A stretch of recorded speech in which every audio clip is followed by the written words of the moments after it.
scramble for Africa is, I believe, one of the most poorly understood periods in history. From what I gather, most people seem to believe that the colonial powers one day sat around a map at the Berlin Conference, drawing borders around bits they wanted, and that was it. But the scramble had already begun by the time of the conference of 1884, plus the conference stated that any claimant must show effective occupation of a region before it was granted to them. This meant in some instances there were literal races between explorers, far more intense than just drawing lines on a map.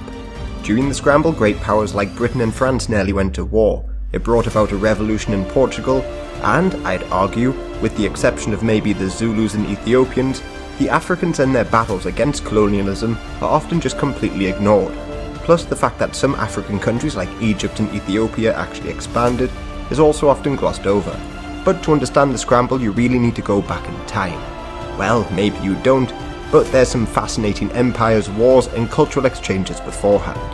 The first European colonies in Africa were set up by the Portuguese, as bases along their route to India. These included Madeira in the Atlantic, Sofala in Mozambique, Luanda in Angola, and Mombasa and Zanzibar in East Africa. These all proved to be important stopover points for international trade, and this was pretty much the standard for colonialism at that time. It was far more profitable to set up factories for trade and control sea lanes, rather than taking over entire regions.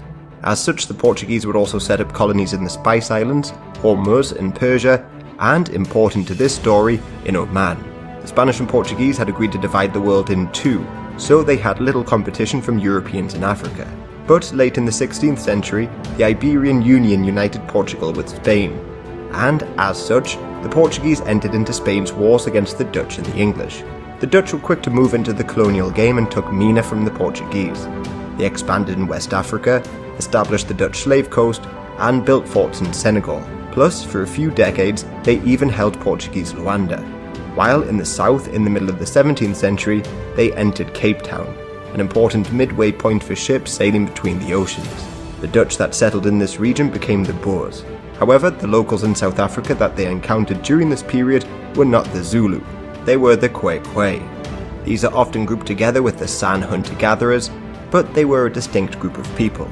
The Zulu, on the other hand, didn't enter the picture for another few decades, as they were Bantu who migrated from the north. However, to further complicate matters, there were also the Xhosa in South Africa at that time, and they are closely related to the Bantu. There is some debate over when the Xhosa arrived, but their language shows that they may have been there a lot sooner, as they adopted some of the click sounds from the local San people. Hence Xhosa is usually pronounced something like Ngosa, but I think it's time to explain a bit about the African people and their kingdoms. So this is going to be a gross oversimplification, I'm aware of that, as I'm trying to explain about 200 years of African history, but here goes. Let's start with the Bantu. They originated probably from Cameroon, and they migrated south and east. This migration lasted potentially thousands of years, so don't think of it like a mass movement of people.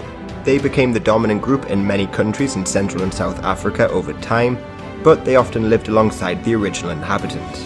So in South Africa, and especially in Namibia, you still have the San people. Plus, alongside the Bantu in Congo, you have the Pygmies. Plus, it was the Bantu who established the Kingdom of Congo in Central Africa. And this kingdom in the early 1600s sent an ambassador to meet with the Pope in Rome. He was Emanuele Nevunda, but after travelling via Brazil and Spain, he died just 2 days after arriving in Rome. This kingdom also built cities larger than some in Europe, and many of their rulers became Christian very early on and adopted European fashions. Congolese men also joined Christian religious orders, they had their own coats of arms, and the kingdom survived in one form or another until the 19th century. So you had an almost European Christian kingdom in Central Africa, which had connections with the papacy and a large urban population. But their country was often torn apart by civil war, and strangely during one of these wars in the late 1600s, a prophet emerged. This prophet was Kimpa Vita, and she had visions claiming that Jesus was in fact born in the Congo. So it was sort of like an African version of Mormonism.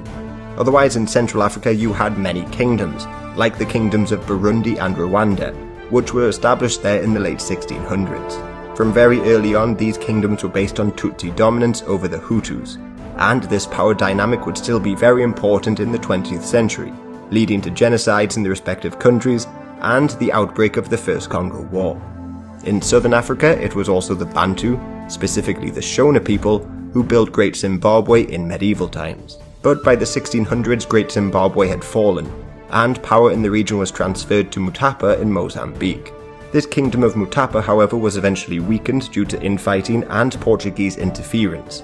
So by the late 17th century, they often accepted the vassalage of the Portuguese, or even their other new neighbour, the Rosvi Empire. The Rosvi grew rich on gold and were a formidable power, so they were able to fight back numerous Portuguese attempts to take over their gold mines. Going further north along the coast, and the Muslims once ruled over the important trading centres of Zanzibar and Mombasa, but their Kilwa Sultanate was already on the decline when the Portuguese arrived, and it ultimately collapsed. This allowed the Portuguese to take over these trading centres, but soon a new power emerged in the region.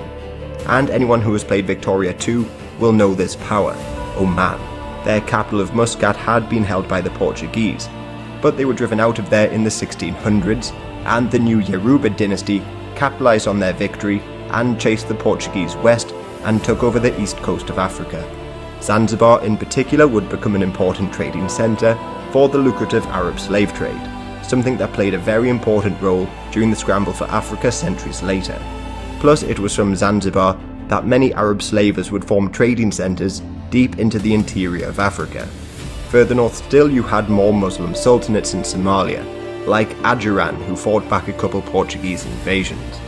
While nearby, the Adal Sultanate in the 1500s tried to conquer their Christian neighbours, the Ethiopians. But the Portuguese came to the aid of the Ethiopians and prevented the takeover from happening. The Ottomans, on the other hand, would come to the aid of the Muslims, starting the Ottoman-Portuguese War, which spread from East Africa all the way over to India. Now, in previous centuries, the Somalians were pretty intrepid explorers, as people like Said of Mogadishu made his way over to China in the 1300s. By now, though, they began to fall behind Europeans in terms of maritime technology and trade, but the port of Berbera continued to be incredibly important well into the 19th century. It was said during this time that thousands of camels would arrive at the port, bringing ivory, cattle, hides and the likes, ready to be shipped across Arabia and beyond. But their failures against Ethiopia meant that Ethiopia would remain an independent Christian kingdom trapped behind Muslim lands. So many Christians believed that this was the homeland of Prester John, a fictional Christian king of great wealth who would aid the Europeans in their conquest of the Islamic empires. Plus, this idea of Prester John encouraged many Europeans to explore the region. Furthermore, as a Christian kingdom, Ethiopia, like the Congo, had connections with Europe and the papacy. For instance, they sent ambassadors to the Council of Florence in the 1430s, and they even tried to form an alliance with the King of Aragon against the Muslims before that. Going even further back, their ruler, Lalibela, built huge stone churches which bear his name in the 12th century, as a sort of second Jerusalem. This came shortly after the Muslims reconquered the city of Jerusalem, so they were present in the Middle East during the Crusades, and Ethiopians, along with their Christian neighbours to the north, were sometimes present in the courts of the Byzantine Empire. Yet this whole area of East Africa, as you would expect, had a completely different racial makeup. Its position on the Indian Ocean brought in a number of Arab merchants who brought Islam to the area. Then, within Ethiopia, they had a number of different ethnicities, like the Tigrayans and the Amharans. Amharic was the language of the empire for the most part, but this was a Semitic language, closer to those in the Middle East rather than anything in Africa. Plus, in future centuries, many of the Ethiopian rulers and elites, just like many of the Europeans, would consider the Ethiopians to be Caucasian. For instance, a journalist from Haiti named Benito Sylvain met Emperor Menelik II in the 19th century, and he hoped that he would become an honorary president of their society, advancing the cause of black people. But Menelik refused, declaring that he was in fact a Caucasian man. But don't think of Caucasian as just being white like in the USA today, as at that time it included everyone from India to England. Then, in Ethiopia and even the Islamic Sultanates in the 1500s, they were facing a sort of migration crisis, as the Oromo people from southern Ethiopia began to migrate north. These Oromo people and the ruling Amharic never fully unified into a single entity, and conflicts between them continue to this day.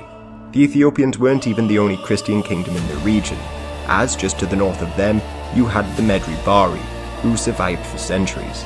But just to the west of them you had more Islamic kingdoms and empires, like Darfur, Wadai and Bornu. Now for Bornu, they were in medieval times a far more powerful empire, but by this point they had become a bit of a rump state, laying in modern day Chad. Going further,